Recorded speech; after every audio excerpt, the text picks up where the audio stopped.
Thank you. Thank you for being with us today. It is good to be back here today. It is interview day, one of my favorite times where I get to talk to some church planners and get a bit of information about them.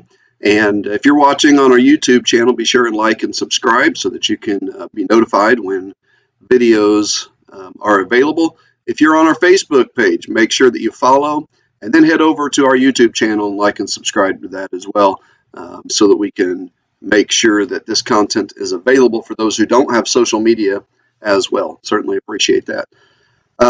Very wonderful subject today, but I think it is limited in who it impacts, but yet I think it's very crucial, dealing with the subject of starting a church in your hometown. I'm talking about the place that you grew up, the place that you have family, the place that you have friends, the place that knows you, that knows the mistakes you made, knows the qualities that you have, but going back to your hometown and starting a church. I think there's probably a great burden for this for a lot of people to go back to their home church, their hometown, and see people there reached with the gospel. But I also believe there's a biblical principle. Very challenging. We know the hardest people to witness to are our own family members, and no doubt the hardest place to have a great spiritual impact could be your hometown. But I don't know of a greater burden that one will have than the burden for their hometown. We saw this with Paul and Barnabas. The first island they went to was believed to be Barnabas' home area, and he had a passion for them, a burden for them. And so we're going to look at that subject today, starting a church, planting a church in your hometown. And we're going to be talking to Pastor John Dillinger, and he pastors a church in Arkansas. And we're looking forward to talking with him, asking some questions. He's been there for a few years now, and I spoke with him the other day, and we didn't get into a lot of detail about the questions we'll be asking. But he had mentioned there's both positives and negatives about starting a church in your hometown. And so I'm looking forward to hearing what those are, and I trust it'll be a help to you. And if so, be sure and let us know. If there's some questions that you think of that you would like us to ask, that you'd like me to ask other church planters, how they're called. I try to ask every person I interview, I try to ask how you were called to preach, how God led you to that town, how you had your first service, if you would do anything different to promote that first service, and what would you tell people that are looking at starting a church? So I try to ask those questions in every interview, but if there's something that you can think of, be sure and let me know so that I can add those questions in so that we can be a greater blessing to each person that watches this. And of course, I certainly appreciate your help. We're all limited to our own experiences, and that's why we like talking to other people. So let's go ahead and give Brother John a call and see how he's doing this afternoon.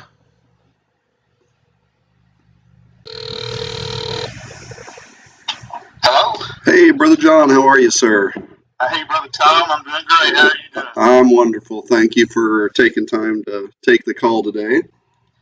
Amen, brother. I've been looking forward to it. Hey, man, I know it's always difficult to block out a time just to be on the phone without distractions. I know I'm on my phone usually when I'm in between things on the road or, try to get all those things done. So I greatly appreciate it. And I think you're in I was thinking more and more about the topic of this interview with starting a church in your hometown. And I think, though we don't hear a lot of people doing it, it's got to be on the heart of most people. I would imagine there'd be a burden for your hometown. Yeah, absolutely. I mean, I'll let you, ask your questions as you go. But yeah, I mean, when we first got started, there was initially kind of a shock, and really, God, you want us to go back, but Right. Definitely not wasn't any kind of apprehension about it. I love my town and people and the places that I grew up. Everything being familiar. Sure. And I think it's biblical. I think we see Barnabas wanted to, their first trip, they went to where he was from, him and Paul. Right. And so I think it's certainly natural to have that. For me, with my dad in evangelism, most of my childhood, I really didn't have a hometown. And we didn't settle till I was in high school. Well, then 3.5 years later, I moved off for college. And so for me, there really wasn't that place that I called my hometown. But I can imagine somebody growing up in an area, there'd be a natural burden for that area. Yeah. If there's not, a great church there already, of course. Right. Yeah. Well, let's just And get. that's the way it was. That's what it was with us. Me and my wife, we both were born, raised up, lived here, got married here, and then it wasn't until ministry took us away that we left. So this truly is our home, town. Wow, for both of you even. Yeah, for both of us. Yeah, that's wonderful.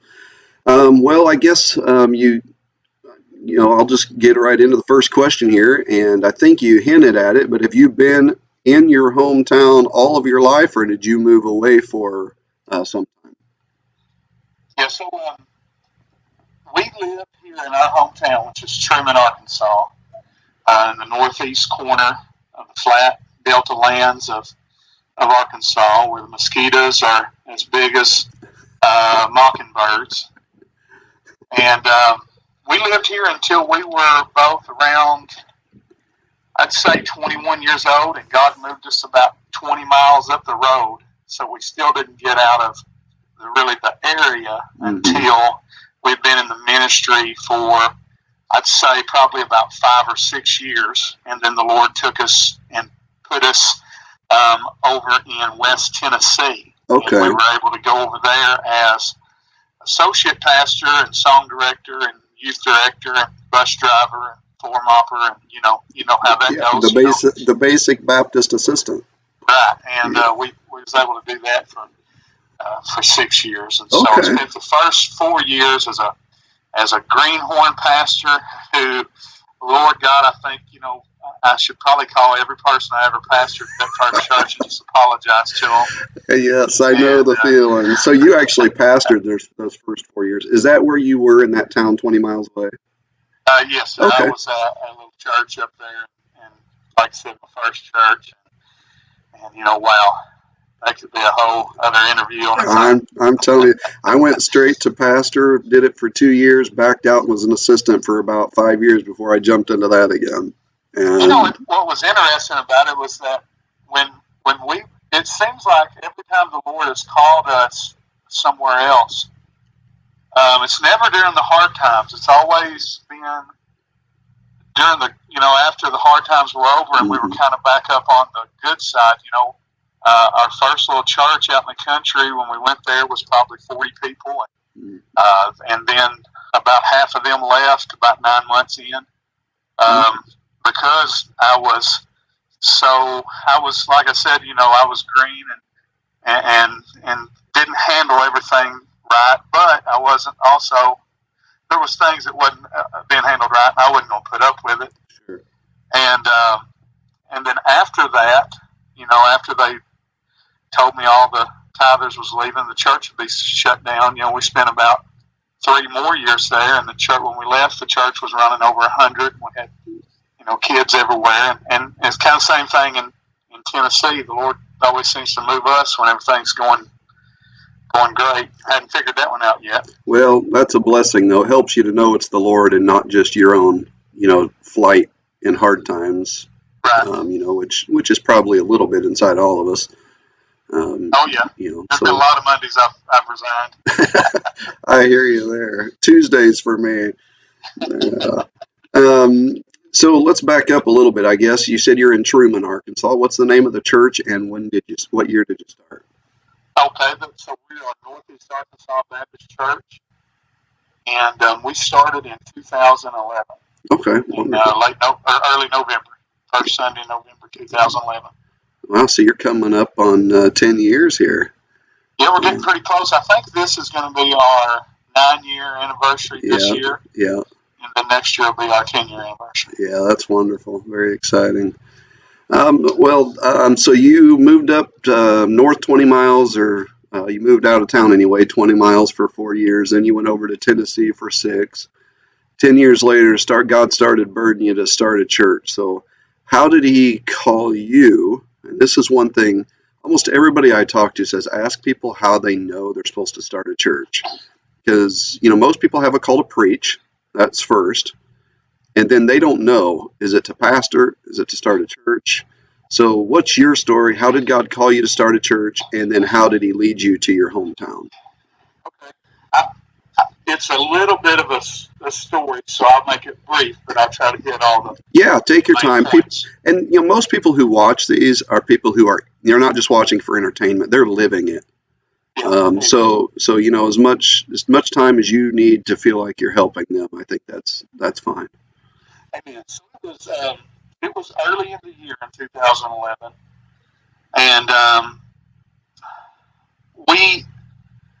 I don't know, every time the Lord has ever called me into doing anything, either into the ministry or into pastoring a church or into moving, from a church to another church, or even in starting this, I would start getting that sense, like the Lord was speaking this into my mind and in my heart. And like everybody, usually, I guess it's like we talked about a while ago. It's kind of been good for me that it's never been in a low time, so I really didn't have to wrestle with, am I just wanting to do this? So of course, you do wrestle with that some, Sure. but not probably as much as if it was in a real hardship or hard time. I can imagine how, because I'm sure God does move people even during hard times, and I imagine it's even harder on those men to wrestle that emotion away of thinking, oh, well, I'm just wanting to do this, So it always starts with that kind of, we know how God speaks to us, and He speaks to us all similar but differently, and so I kind of would get that feeling, and when I'd be praying, and even when I wouldn't be praying, I'd have these thoughts of, does God want me to start a church in Truman or in the area? I didn't know Truman specifically, but, and I'd think, well, why would He want to do that? There's a church on every corner, and I'd just try to put it off and pray about it. And then one night, so we were living in West Tennessee, which is about 2 hours from the town that we were living and working and ministry in our home. So we would come back at least probably, I'd say, a weekend a month. We've got 4 children, so we come down and let them see grandparents and all that, and we'd stay the weekend. And sometimes we'd do more, sometimes less. But anyways, it was early 2011. We were driving back to Tennessee really late at night from being in Arkansas over the weekend. We was going to get back for church on Sunday morning. Mm-hmm. And the kids are asleep in the back. My wife looks over and she says, "Are you thinking about starting a church in Arkansas?" And, I hadn't said anything to her. I hadn't wrote it down on a piece of paper that she could have found. I hadn't told anybody. And I said, "I'm thinking about it, but why do you ask?" And she said, "The Lord had just been putting it on my mind and heart too." She's like, and of course she didn't understand. She's like, "Why would He want us to do that?" I'm like, "I don't know. We just need to pray about it." And so that, of course, got me to praying about it more seriously, because anytime He's ever dealt with me about something, He's always dealt with my spouse, Mindy, as well. Well, I think anytime we do anything difficult, we fear. I shouldn't say fear. We want our spouse to be behind it in an agreement as much as we are. We don't want them to just follow. We want them to have the same passion, and we want them to have the same confidence that it's what God wants. Yeah. And my personal philosophy on that is if your mate doesn't have it, it's not necessarily a bad thing to wait till she does. I agree 100%. Your dad said something that changed my outlook on ministry at a camp meeting one time. He said, there's always another church that would have me as being pastor, but I've only got one spouse, one Right. mate, one wife. I knew before you said it what statement you were referring to. Yeah. He says, I can And, always find another church, but I'll never find another family. That's right. That's right. And that's boy, there's a lot of wisdom in that. Because when Yeah. you're a young preacher, you think, oh, woman, you just do what I tell you to do. And so, but fortunately, God has always dealt with her, and she's the more spiritual one of the two of us. Anyways, And all church planners said, amen. Right. Okay, so later confirmation, I'm just praying. We're talking about it a little bit more. We've not really shared it with anybody outside of just me and her yet. We hadn't shared it with our pastor yet. We hadn't shared it with any of our friends or anything. We're just wanting, some confirmation and everything. And it was real, like I said, it was real early. Now, I didn't say that to say that you shouldn't share that with your pastor. No, I got what you're saying. But I just hadn't yet. I hadn't had time to talk to him, or hadn't got it, to the point where I thought it was serious enough to get him praying that way yet. Well, any time a staff member discusses leaving, that's a major conversation. That's right. And so it needs to be a legitimate conversation. Exactly. But there's also a danger in waiting too long, because you can't go once you've made up your mind, because you need his prayer you need it. So I understand it's tough. Yeah, when it gets to where you're really serious about it, that's when you need to go have that conversation, even if you haven't made up your mind. And if you have a good relationship, yes, with a good spiritual, man, you shouldn't have anything to worry about. Absolutely, I agree. So I got a phone call one day. I was at the house. We lived in the parsonage and kind of looked after the church property and everything too. And again, I'm the associate pastor. And I don't remember what I was doing, but I got a phone call from my uncle. And now he was, I tell you, look, I won't go into all of my past, but before Christ, me and him were tight. Okay. He was the manager of my, heavy metal band, and he owned, he owned a sinful place in town that sold, beverages. Mm-hmm. And, after I got saved, I was kind of, he wasn't ever mean or rude to me. We just didn't talk much anymore. We didn't have a lot of common. I'll put it that way. And, but I loved him. He loved me. I knew that. It was just weird. So when I got a phone call from him, I thought, okay, well, somebody's sick or dying. I need to answer this phone call. So I answered the phone, and I knew he was a devout, or at least thought he was a devout, staunch atheist and all these things. He was a really, really intelligent man and thought he knew everything, kind of guy. Mm-hmm. So I answered the phone. I'm like, what's going on? Is everything okay? And he said, and he was a giant of a man too. He was legitimately 7 foot tall, and just a big, so you didn't want to. He was always careful about making him mad or whatever. And he said this. He said, "You remember all those CDs and little booklets you sent to me? Of course, that was preaching CDs and gospel tracts." Mm-hmm. And he said it, and I thought, "Oh no, he's fixing, really throw a hammer down on me for, sending him this religious literature and all that." And he said, I said, "Yeah." And he said, "Well, I read all of it, and I listened to it, and I need to get saved."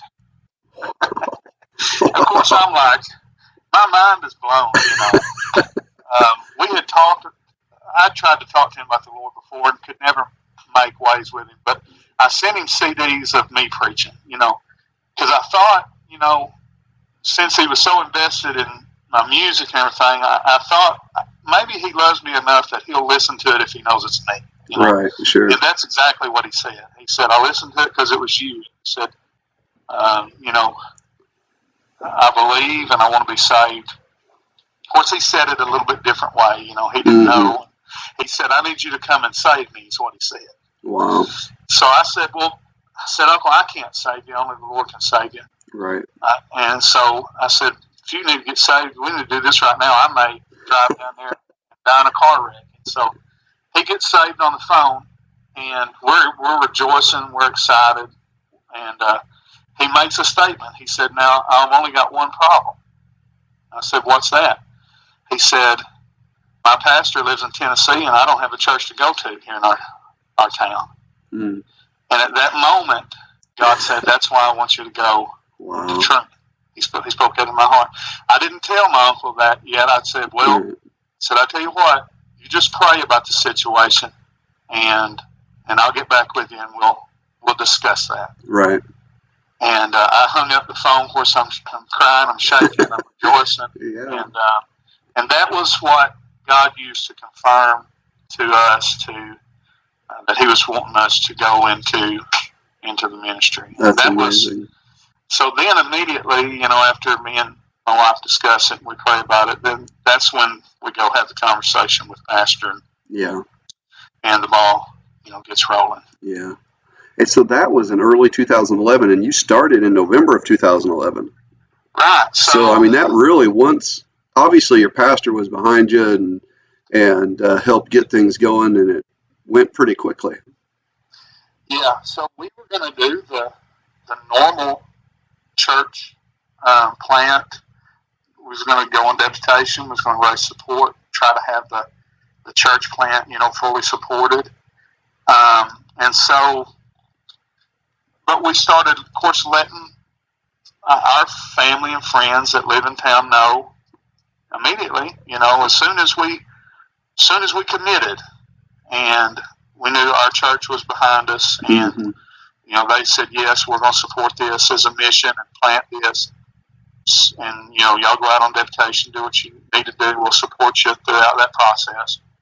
We started letting everybody know. Of course, one of the ways to do that now is online. Sure. We were real new to Facebook, but we started putting it on Facebook. Started doing things like that.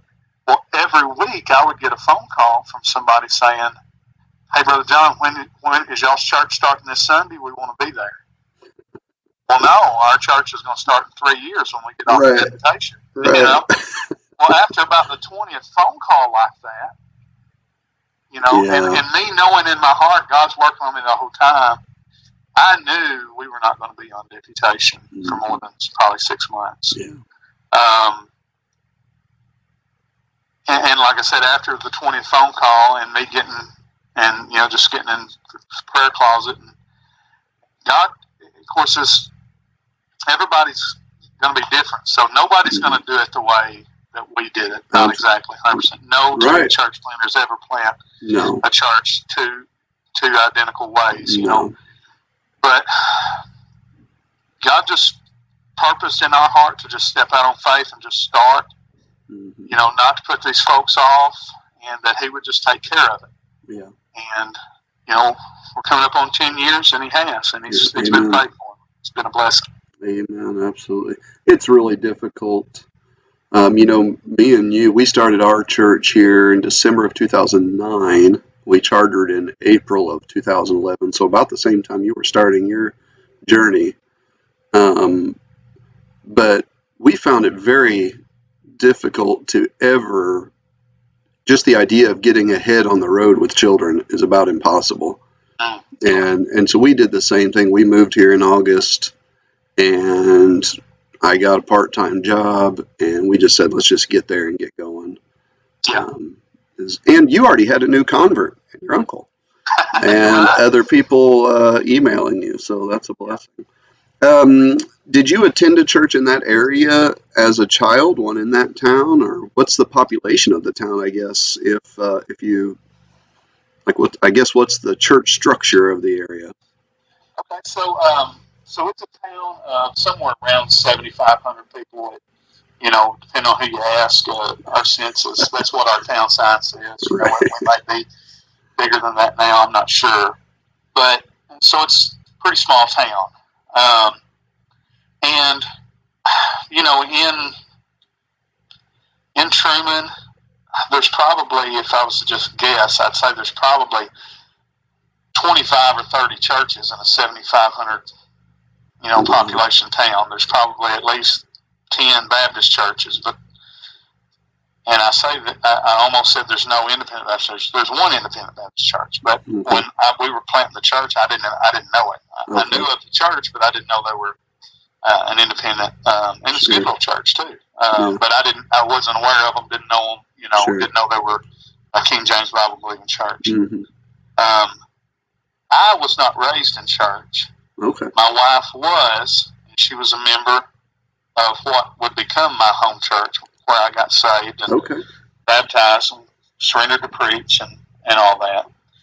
And so that was, and it was a little Southern Baptist church, but it was what we would consider a good Southern Baptist church, Sure. Independent minded, sure, and that nature. Had a really good pastor named Jerry Miller, who had also pastored in Conway, Arkansas, I believe. He had pastored in Dyersburg, Tennessee, a couple different independent works there. Mm-hmm. So that was our connection to Dyersburg. But anyways, so it was kind of like, I knew there was churches there, all this and that, and church on every corner if you counted all of them. Right. So that was one of the struggles. God, why in the world do you want us to go start a church? Well, didn't know it, and I don't want to go into the details of it, Mm-hmm. but our little home church was about to go through a horrible, situation, Mm-hmm. and would be never the same, right. I guess you'd say. Sure. And had no idea anything was going on at all. In fact, we met in their building, for a few months. They allowed us to come and meet there while we were out of the building. Okay. One of the things in church planners, know this, is that when you first get going, you ain't got most of the time you don't have a $2 million building sitting there waiting on you to come and start your church in, so you kind of bounce around, do different things like that. We started out renting a community building in town called the Truman Sports Complex building, and we were still at our home church in Dyersburg. So we would this was our schedule. And a lot of people now, Brother Tom, I think we meet on Sunday afternoon at 2:30. Right. Yep. That's the one thing you do I disagree with. I church is at 11 and 6. Right. I had to put that in there because I know we've talked about that. So, but the reason why we did that is because when we started our church, we were still living in Dyersburg. We had not moved yet, because everything happened so quickly. Again, we didn't even have time to move to Truman when we started our church. So we were living in Dyersburg. Well, I wasn't going to live in Dyersburg and not go to church Sunday morning. Right. So, we would go to, we'd teach our Sunday school classes. We'd go have church. I'd lead the singing. We'd do everything. When the preaching was over, we'd get everybody in the Durango, and we'd head to Truman. And by the time we pulled up, run inside, set up the chairs and the song books, it was 2:30. It was time to go. Literally, people would be coming, and we would be sweating and straightening up chairs. They're coming in. We're putting out song books. The band is backed up inside the building where we're unloading sound equipment and stuff. We'd have church. We'd pack it up. We'd head back to Tennessee. We'd be there for 6 o'clock service at night. So that's wonderful. So we did that for a couple months while we were in our transition for moving. And so then when we got down here, I thought we had a good, one of the things that we were blessed with is that, for instance, at our very first service, I know we'll probably talk about that in a minute, so I don't want to get too far ahead, but we had like 75 people show up at it. Wow, that's awesome. And of course it dwindled. I tell everybody, we had 70 something the first week, and this ain't preacher talk. This is true. We had 70 something the first week. We had 60 something the second week. We had 50 something the third week. 40 something the fourth week. 30 something the week after that, and then we were at 29 on the in the sixth week. And after that one, of course, I knew it was going to go down every week. But when we got down there, I said, "Okay, Lord, me and my family's got 6. We started our church with, I should have mentioned that on the front end, with one of my longtime friends who is our associate pastor, Brother Jonathan Skaggs, and his family. Okay. We come in together, started the church. Oh, that's a blessing. He's got 5, so we knew we were going to have 11 for church. And I'm like, all right, we went, 70, 60, 50, 40, 30. Now we're at 20. I see this trend, and if it doesn't stop pretty soon, it's going to be down to just us. Right. And by the time that's where it stopped, that was the lowest service that we ever had. We had 29, and then the Lord started just slowly building it back up after that. Yeah, that's And good. I try to prepare, I guess, church planners. I tell them a church plant's a lot like a funeral. At first there's a lot of people, there's a lot of support, there's a lot of, I'm here for you. But then eventually you wake up and everybody went back home. right, and you're stuck saying, okay, Lord, how am I supposed to do this? And after the first Sunday, we were walking around like, on top of the clouds. We're like, right, church plant starting with 70 people. This is going to be awesome. We're going to be a mega church in 2 years. Absolutely, if that. It didn't really work out that way. But before I forget, we're going. But we were meeting at that 2:30 time, and our people just liked it and didn't want to change. And I haven't always been. I used to be a staunch legalist. I have tried to be, as the Lord worked on my heart. I want to be as traditional as reasonable, but I don't want to be unreasonably traditional. Sure. And I tell people I'm either probably the most traditional, non-traditional pastor you've ever met, or I'm the most non-traditional, traditional pastor. Right. Take your pick. Right. And I just could not justify telling them people, no, we need to meet at 11 and 6 because 2:30 was working for them, and we had people that was coming that worked, third shift at the hospital and things of that nature. Said, man, I'm so glad that y'all have y'all's church service time here. We wouldn't be able to come if it wasn't that. Right. I didn't want to say, well, look, I'd rather you not come. That way I can make my Baptist preacher friends feel better about what time I meet. Sure. And there was a preacher who told me when we started, he said, whatever time you want to meet later, start with that time because it will be very difficult to change because the only people who come are the ones who have that time available. Right. And I've talked to guys that started with 8 o'clock service so that they could get back to their church by 10:30 or 11.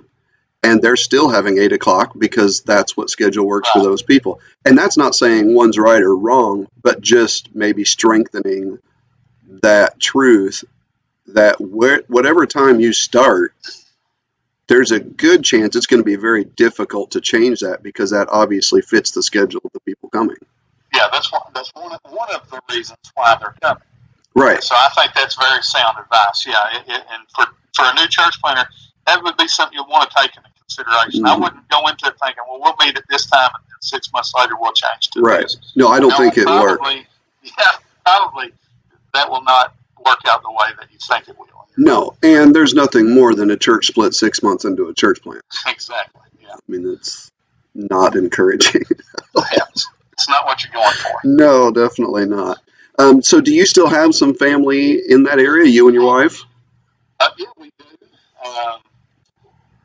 In fact, we've got, I'm trying to think, so my uncle, got saved. Yep. Well, his family immediately started, coming to church. So it was him, his wife. Now, he's my uncle by marriage. He's married to my aunt. Okay. So my aunt, my uncle, and then my cousin who, me and him was raised pretty much like brothers. Him and his family started coming. Well, my aunt and my uncle have both passed on and went to be with the Lord. They were young too. That's another thing. My uncle that had gotten saved that the Lord used to help, confirm in me that God was calling us here. Mm-hmm. He passed away within the first year of the church being started.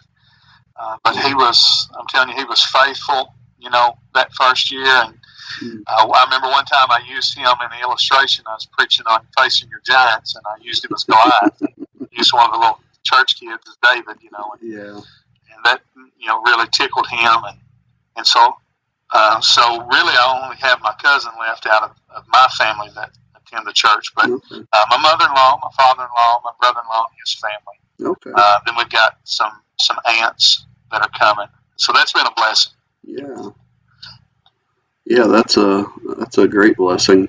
What would you say would be some of the positives? I know when we had talked initially, you had stated there are positives, there are negatives of going back to your hometown. What would you say some of the positives would be?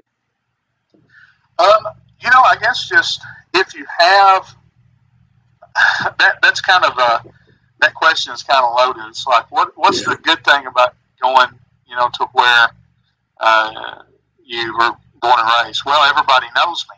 Right. Then what's the negative about that? Well, everybody knows me. Yes.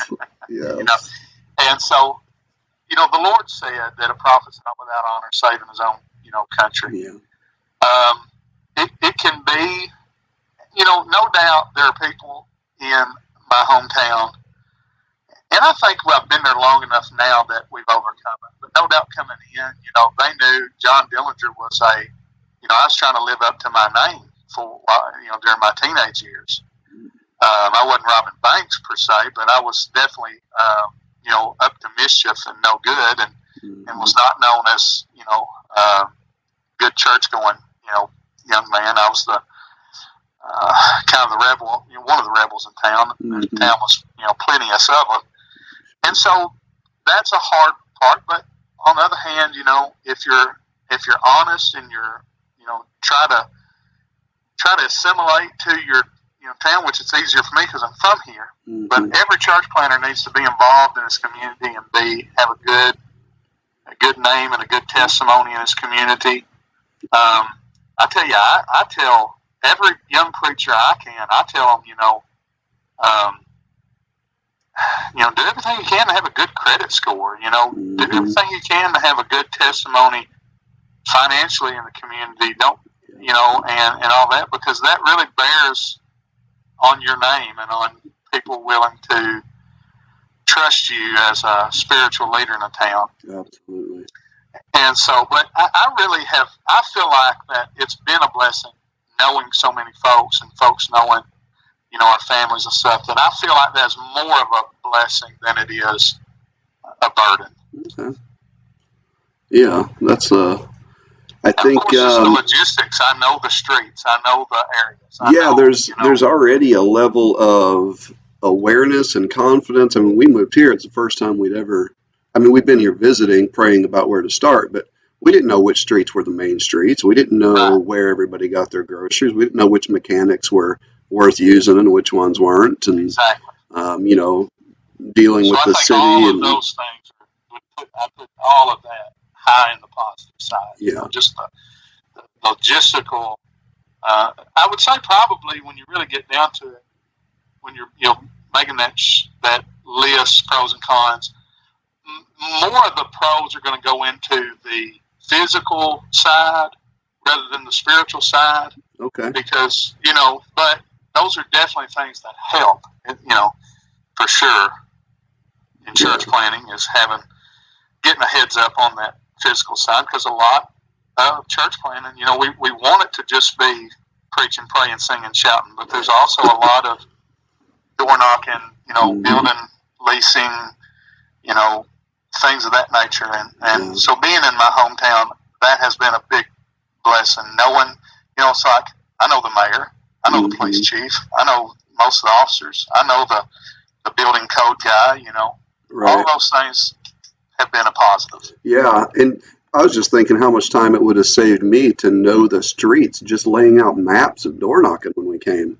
Oh, yeah. I mean, you could pretty much say, I'm going to go over here, and you know where you're at, where you left off, and a lot of time saved in the early days for sure. Definitely.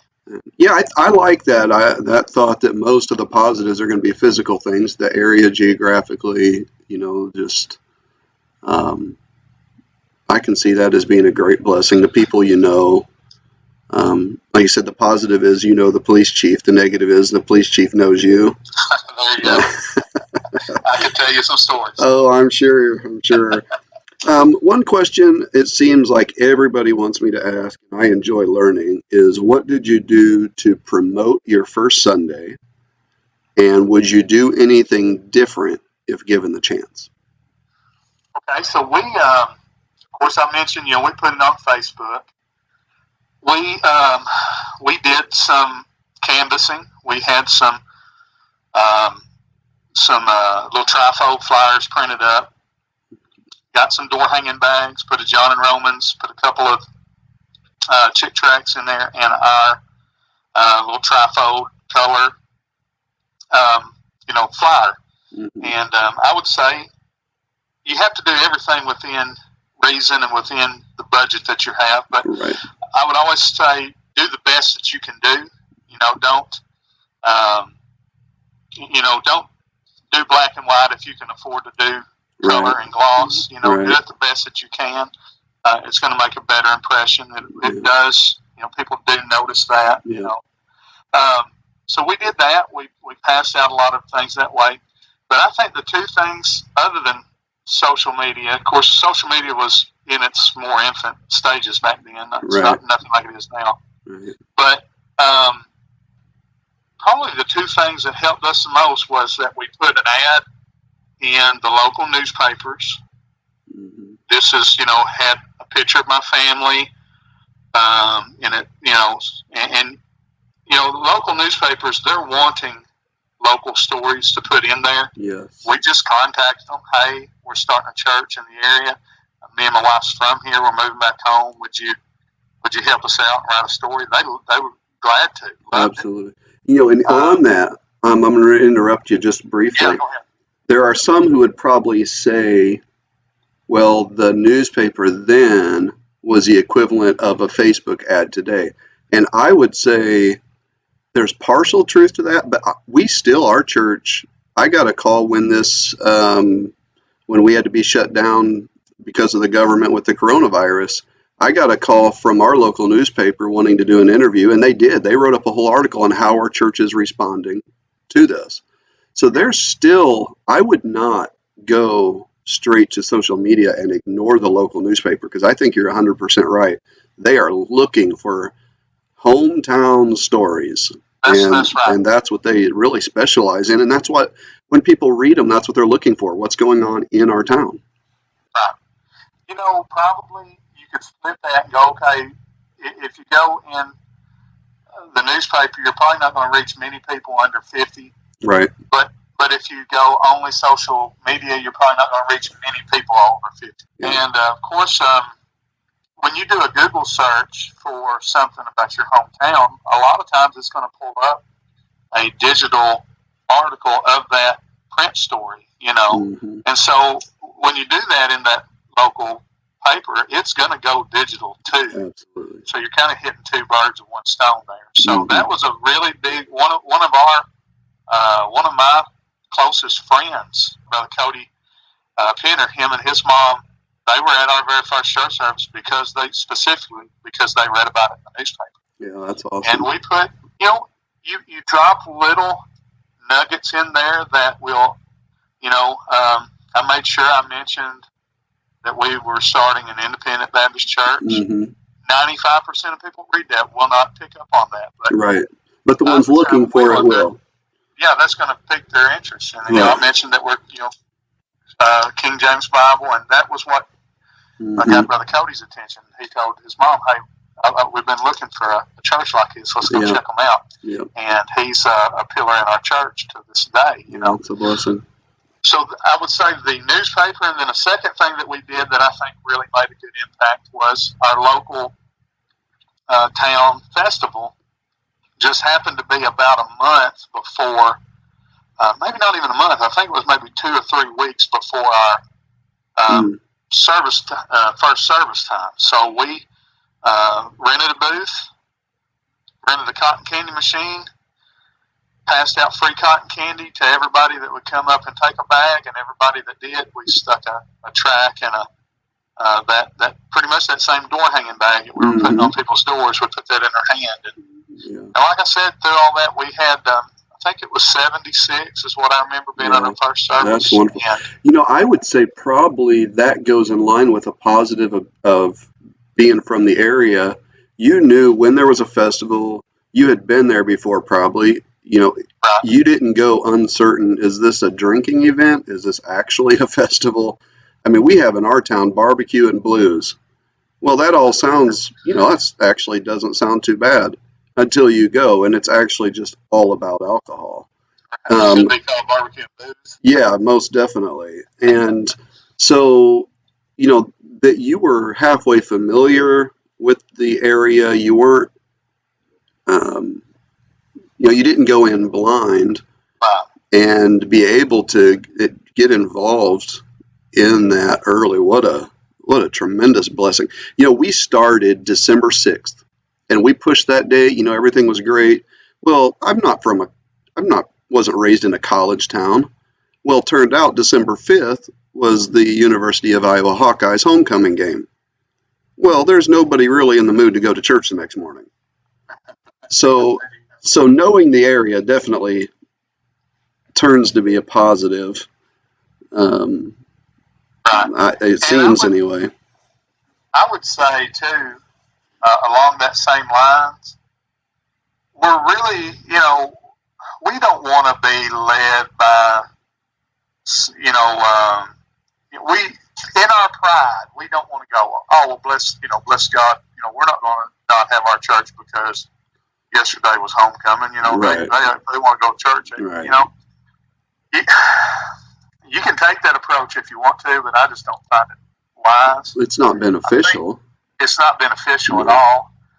Go in and learn as much as you absolutely. If you're not starting a church in your hometown, which most church planners are not, correct. Do go in and learn as much as you can about the town before you even plan your first service. And do look, try to find out. Hey, ask the local folks. We're thinking about starting on this date. Is there anything you know of that would maybe hinder, the attendance being that day? And I think that just want to set yourself up for success. Yeah, I have that first service is really. It's not a make or break it, but it really can propel you to a lot of momentum if it's done correctly. Yeah, I would say it set us back, 5 or 6 months anyway, by not having a wise startup day. We had 19 on our first day, and I think 15. No, let's see. There's 6 in my family, and then a family of 5 came down to help us. So there were 8 other than those 2 families, and I think 6 of them were coworkers. So it wasn't the best start, and you can't close and have a second startup date. But since then, I've advised people pretty much what you said. I've told them, get where you're going, find out where you're going to meet, make sure you get your occupancy permit, get all your code stuff, then set your date. Learn the city.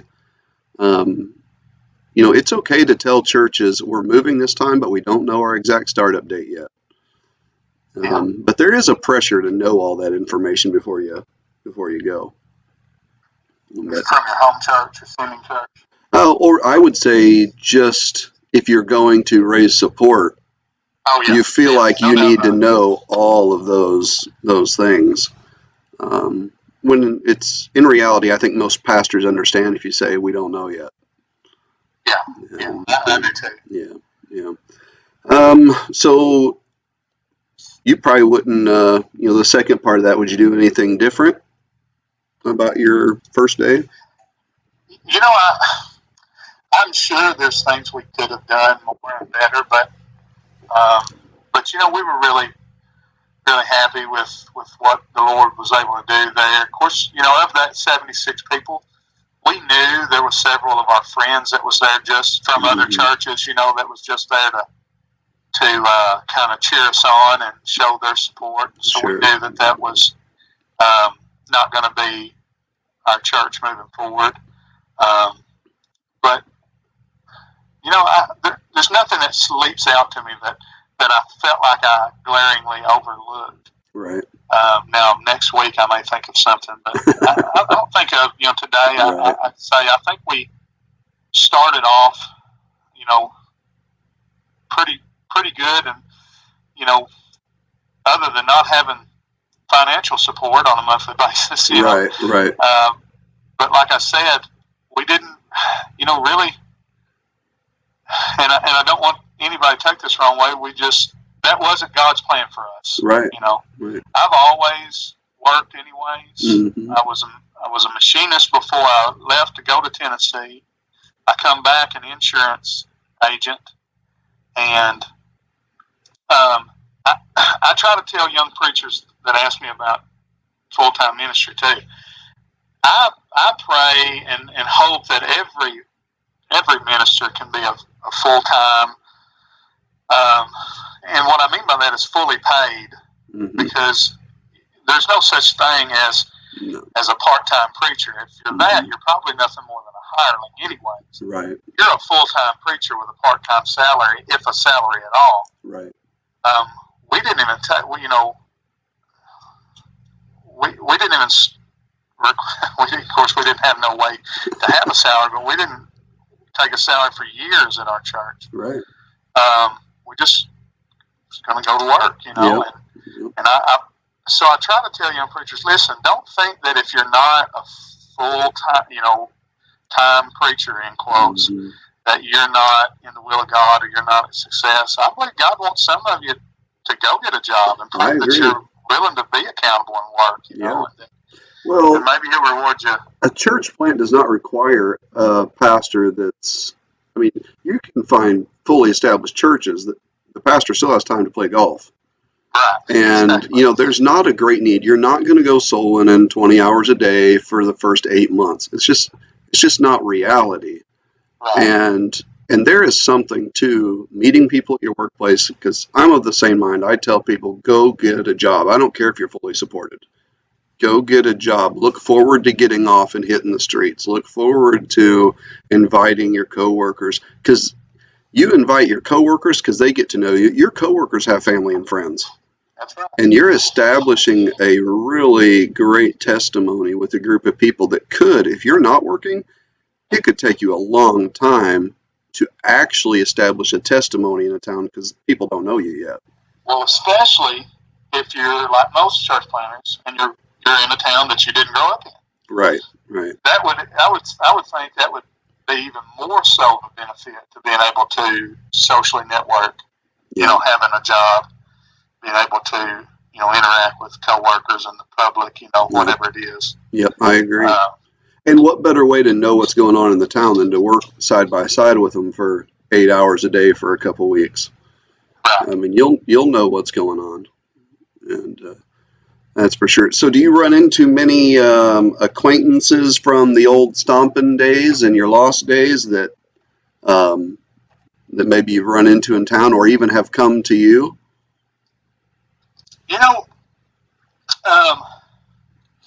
Yes. I was trying to think. I know early on I had a few of my old running buddies that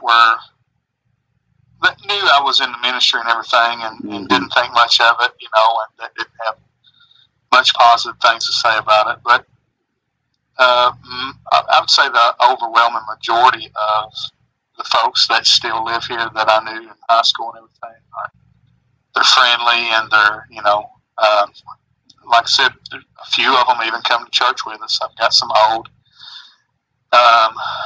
schoolmates that we've been able to win to the Lord and get in church here. So Amen. That's been a blessing too. Yeah, I would say so.